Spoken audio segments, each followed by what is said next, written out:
আমি অনেকক্ষণ যাবত ওনাকে ফলো করতেছি।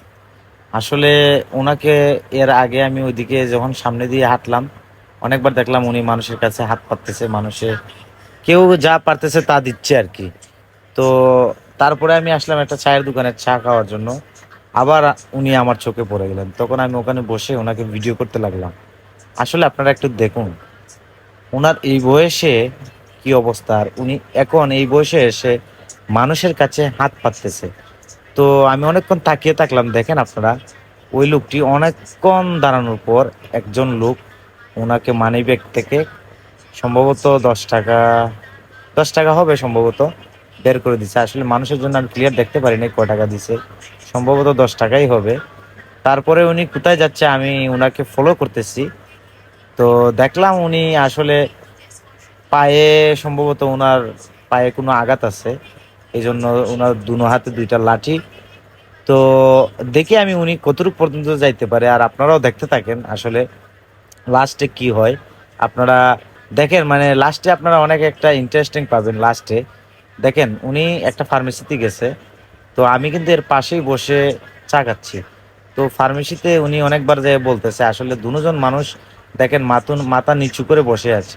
তো যাই হোক, উনি অনেকক্ষণ বলার পরে তাহলে একজন লোক শুনছে, শুনে ওনাকে সম্ভবত কিছু টাকা দিছে। যাই হোক, উনি টাকাটা নিয়ে এখন উনি, আমি ভাবছি যে অন্যদিকে যাবে, কিন্তু উনি যা করলো আর কি আমি বুঝতেই পারি নাই উনি যে এদিকে আসবে। তো বাকিটা আপনারা দেখতে থাকুন। আসলে উনি ডাইরেক্ট আমার কাছেই চলে আসছে। আসসালামু আলাইকুম। কি করেন আপনি? হ্যাঁ, ভিক্ষা করেন? কি আপনার পায়ে কি হয়েছে? হ্যাঁ, কি হয়েছে? কিভাবে হয়েছে? বেকারিতে চাকরি করতেন? কিভাবে কি হয়েছে দেখি, খুলে দেখান যাবে? দেখি কই।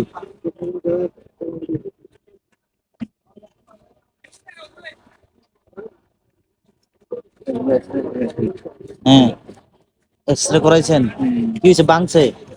না, এমনি ক্ষয়ে মানে মালা থেকে ক্ষয়ে গেছে। এখন কি ডাক্তারে কি বলছে?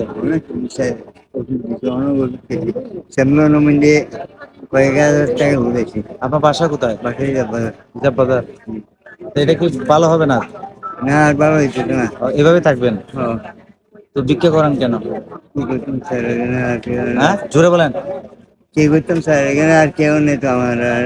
আপনার ছেলে মেয়ে কোথায়? ছেলে নেই, ছেলে চলে গেছে আজকে প্রায় আজ 5 বছর। কোথায় গেছে? বউ নিয়ে চলে গেছে। বউ নিয়ে কোথায় গেছে? এখানে আপনার কে আছে? এখানে বুড়ি পরিবার আছে। আপনার ওয়াইফ আছে? উনি কি করে? উনি এখানে শাড়ি মিলে বাসা বাড়ি কিছু রিজার্ভ বাজার। কোথায় আপনার বাসা? রিজার্ভ বাজার বেকারি। Bakery lane?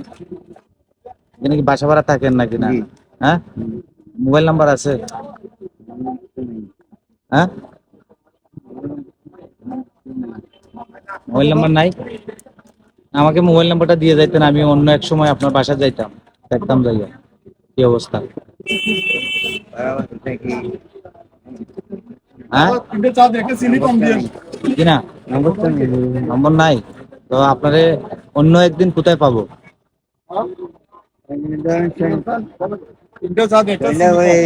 কোথায় যাই কোন হিসাব নেই। মনে করেন 2-1 দিন পরে, কালকে অথবা পরশু আপনাকে কোথায় পাবো? কালকে বসে যে দামগুলি বলেন আমি বাসা থাকতে পারি। বাসা তো আমি চিনি না। রিজার্ভ বাজার বেকারি বলবো। বেকারি এখানেই? আপনার নাম কি?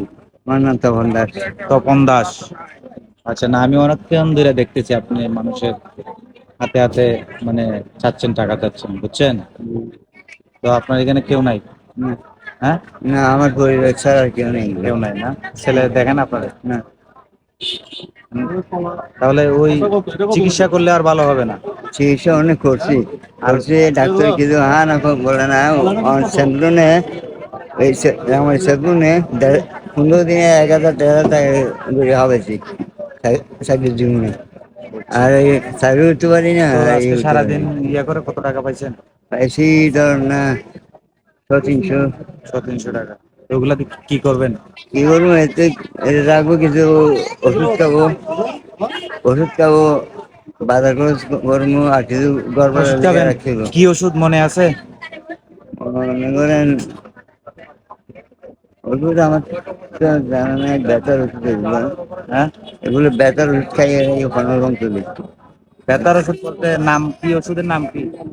এটা কি নাম না জানি। তো আপনি ওষুধ নিবেন এখন, যে টাকাটা পাইছেন এটা দিয়ে ওষুধ নিবেন না? ওষুধ ওখান থেকে বাজার থেকে ও মনে বাসা থেকে করেন, নিবেন। হ্যাঁ, মনে করেন কিছু কিছু ওষুধ 200 টাকা কিনবো, বাজার করবো কিছু, বা আর কিছু রাখতে গড়বড় লেগে। গড়বড়া লাগে? জি, গড়বড়া কত? করবো 2,500। 2,500 টাকা। জি, তো আপনি ওই প্রতিদিন এরকমই করেন? জি। আর আপনার ওয়াইফ কি করে, আন্টি? এই আংটি মনে মানুষের করেন বাসায়? হাটে বাড়াবাড়ি কাজ করি।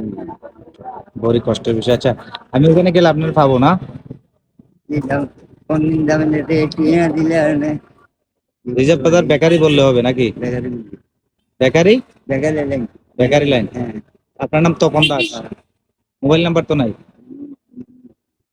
আচ্ছা ঠিক আছে, আমি আপনার এখন কিছু টাকা দিচ্ছি নি, ঠিক আছে? জি, এগুলা দিয়া ওই ওষুধ টষুধ কিনে খাইবেন, ঠিক আছে? জি, ঠিক আছে। জি।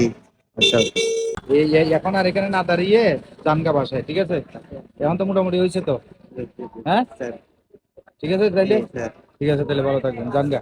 এখন জানগা, আর কারো কিছু চাইয়েন না। এখন জানগা, ডাইরেক্ট গাড়ি উঠে একদম বাসায় চলে যান, ঠিক আছে?